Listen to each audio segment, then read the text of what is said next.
Morning. અમે MSP દ્વિભાષી શાળાના ધોરણ 10ના વિદ્યાર્થીઓ છીએ. આજે અમે પ્રયોગ કરી રહ્યા છે. આજનો અમારો હેતુ એ છે કે અમે દ્રાણેન્દ્રિય સૂચક દ્વારા દ્રાવણ એસિડિક છે કે બેઝ તે તપાસીશું. ચાલો તે પ્રયોગ તરફ આપણે આગળ વધીએ.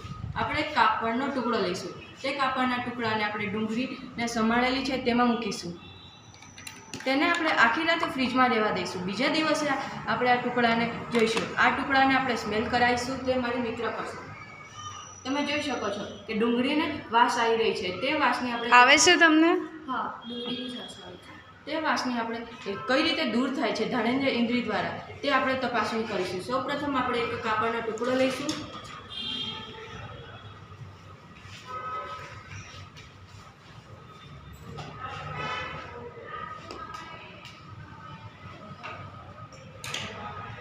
તે કાપડને આપણે NaOH દ્રાવણમાં મૂકીશું. તેને થોડી વાર આપણે આમાં રહેવા દઈશું.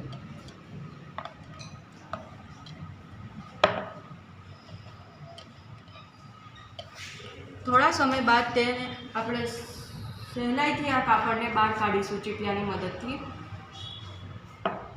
અને મારી મિત્ર તમને ફરી ચકાસણી કરશે કે સ્મેલ આવે છે કે નહીં. કાપડના ટુકડાને NaOHમાં નાખવા બાદ તેની સ્મેલ આવતી નથી. તેથી આપણે તે કહી શકીએ કે NaOH દ્રાવણ એ બેઝ દ્રાવણ છે. ઓકે, આપણે જોઈ શકીએ છીએ આ જે કાપડના ટુકડાને આપણે ચકાસણી કરી તેથી આપણે ખબર પડે છે કે NaOH દ્રાવણ બેઝ દ્રાવણ છે. તે જ રીતે આપણે એસિડની પણ ચકાસણી કરી શકીએ છીએ. તેના માટે આપણે આ એક એસિડ લીધું છે. તમે જોઈ શકો છો. આને આપણે ફરી એક નવા ટુકડાને આ એસિડમાં નાખીશું.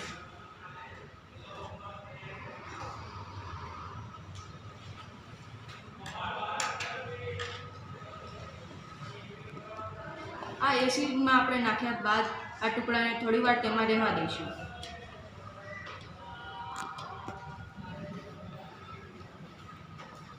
આ ટુકડાને થોડા સમય બાદ કાઢતા આપણે પાછી ચકાસણી કરીશું.